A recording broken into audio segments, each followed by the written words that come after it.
Imagine walking into a courtroom and seeing a painting of a judge being skinned alive.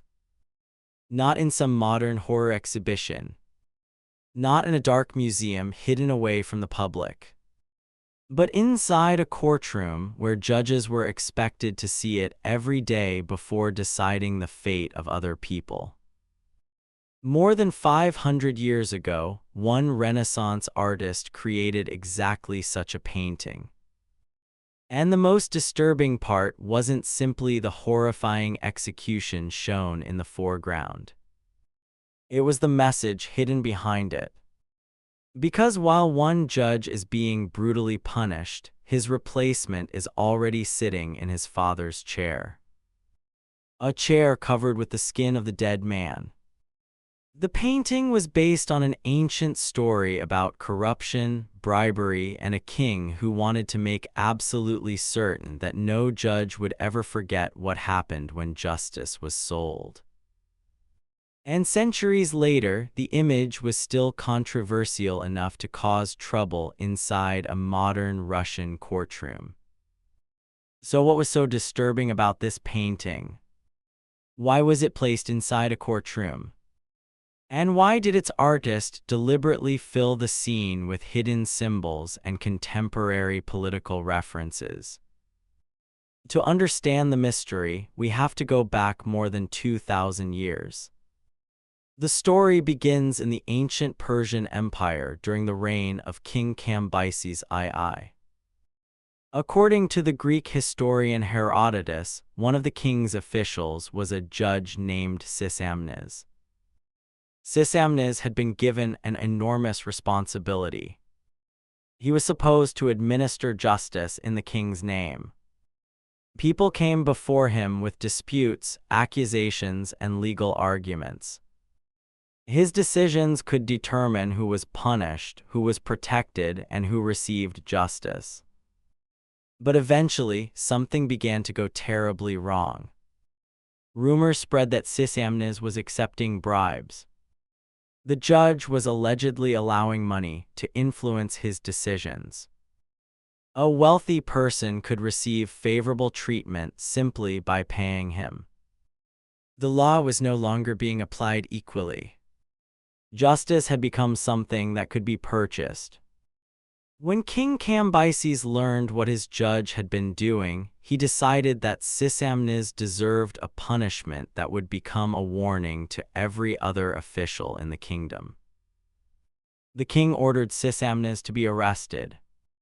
And according to Herodotus, the punishment was horrifying.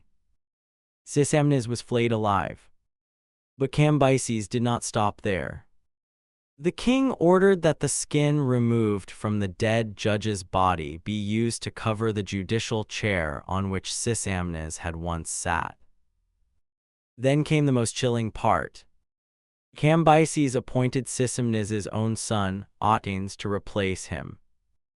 The young man was forced to sit in the very chair covered with his father's skin. The message was impossible to misunderstand. Every time Otanes sat down to judge another person, he would be reminded of what had happened to his father. The chair itself became a warning.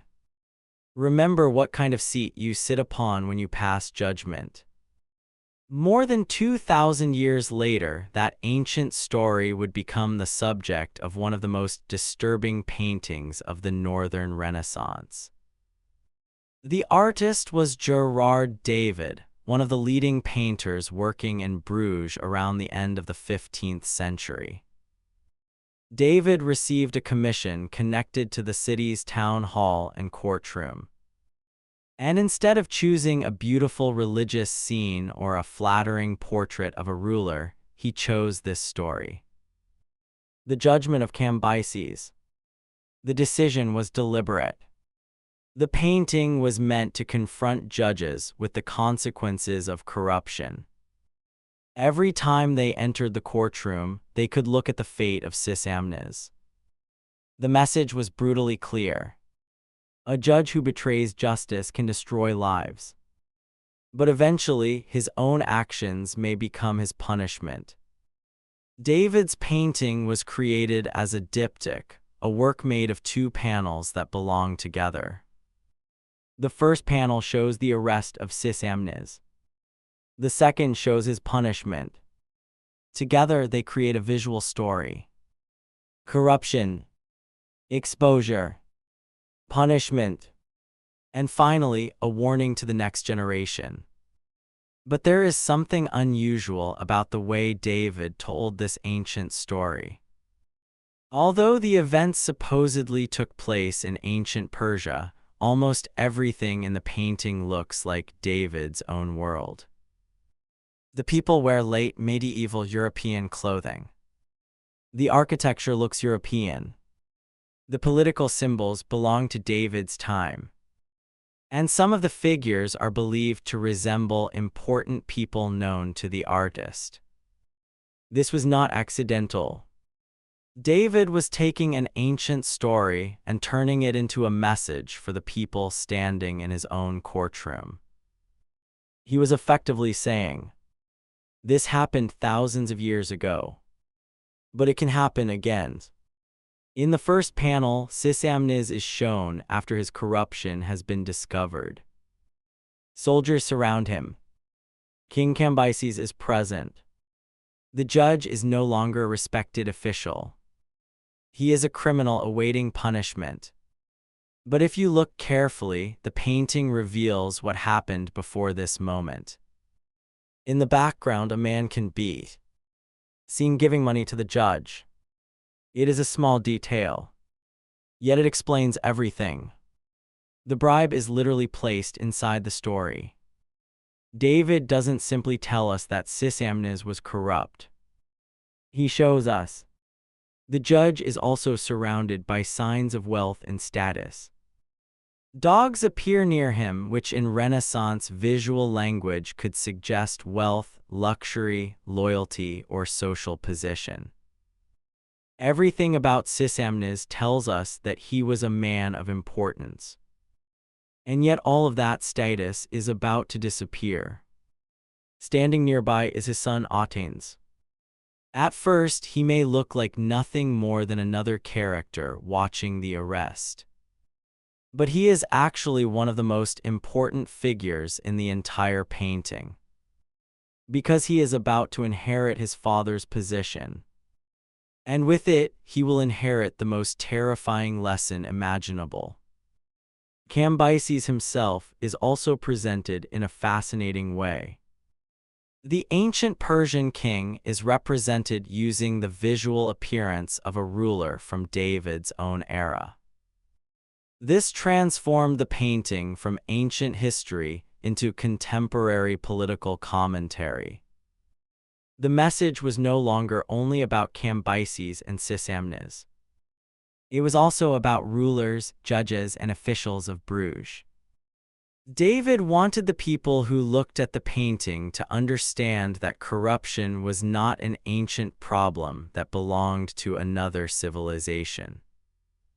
It was a danger that could exist anywhere, at any time, even in their own city. Above and around the scene are coats of arms, decorative elements, and other symbols associated with the political world of the period. The ancient story has been completely transformed into a Renaissance warning. The past has become a mirror, and the judges standing before it were expected to recognize themselves. Then we reach the second panel, and this is where the painting becomes truly disturbing. Sisamnes lies bound to a table. Several executioners surround him, and they are carrying out the punishment ordered by the king. The judge is being flayed alive. David does not hide the violence. He puts it directly in front of the viewer. But there is a reason for that. The painting was designed to create discomfort. The viewer was supposed to feel the horror. Because the more horrifying the punishment appeared, the stronger the warning became. Yet the most important detail is not even in the foreground. It is in the distance. There we see Atenes. He has become the new judge. and he is sitting upon the judicial chair, the same chair covered with his father's skin. David has placed two moments of the story inside a single image. In the foreground, the corrupt judge is being punished. In the background, his son is already learning the lesson. It creates a chilling connection between father and son. One man abused justice. The other must now remember what happened to him. The chair becomes the bridge between them. This may be the most powerful symbol in the entire painting. A chair normally represents authority. When a judge sits down, everyone else stands before him. The chair separates the person making the decision from the person being judged. But David turns that symbol of authority into something terrifying. The chair remembers. It carries the skin of the previous judge. Every time Aten sits down, he is confronted with the consequences of corruption. The message is almost psychological.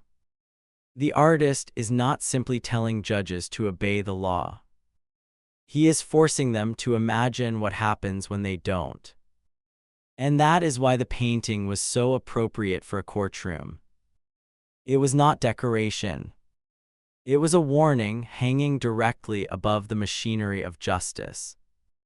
Around the same period, another Flemish painter created a work dealing with a completely different failure of justice.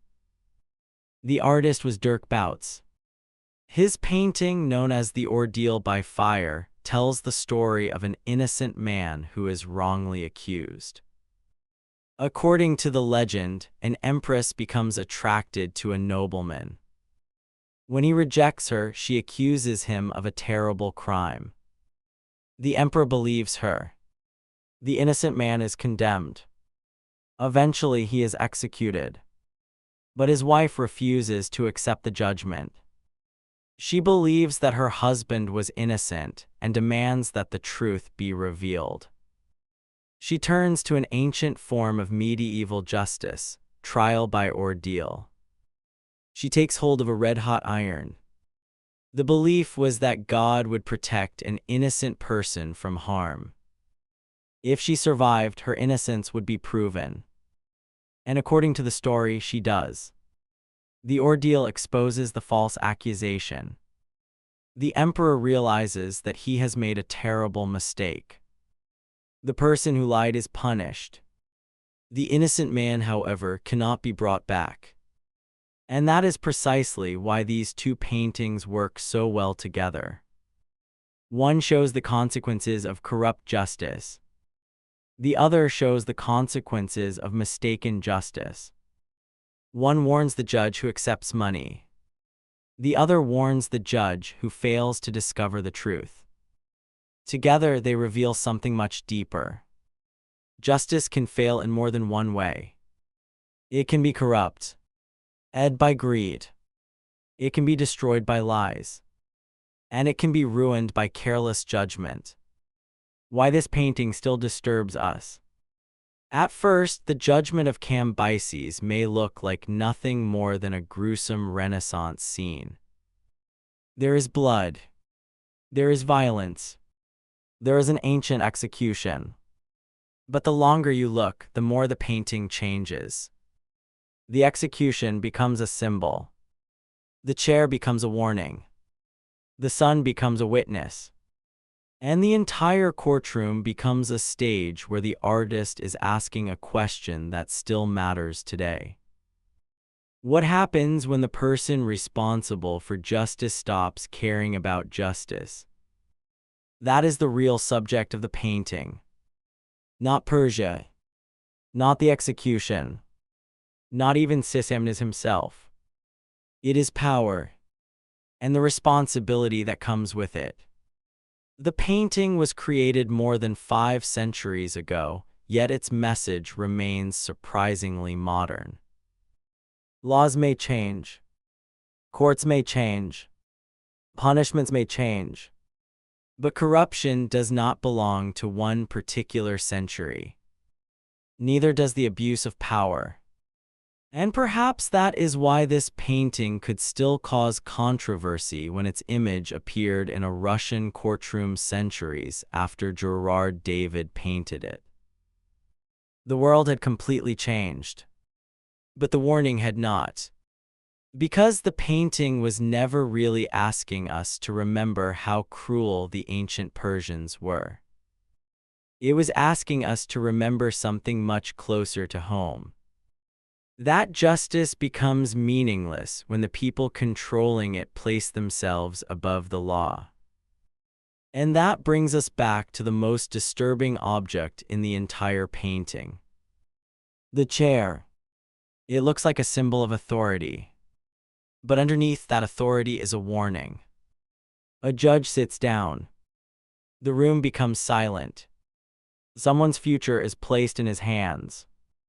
And beneath him is the memory of another judge who once believed that his position made him untouchable. Gerard David's painting has survived for more than 500 years because the horror it depicts is not really about the past. It is about human nature. The temptation to trade truth for money. The temptation to use authority for personal gain. And the dangerous belief that power protects the person who holds it. Perhaps that is why the painting's final message needs no words. The judge is sitting. The chair is beneath him. And the warning is already there. Because anyone given the power to judge others should never forget that one day their own judgment may become the story hanging on someone else's wall. And perhaps that is the true mystery hidden inside this terrifying Renaissance painting.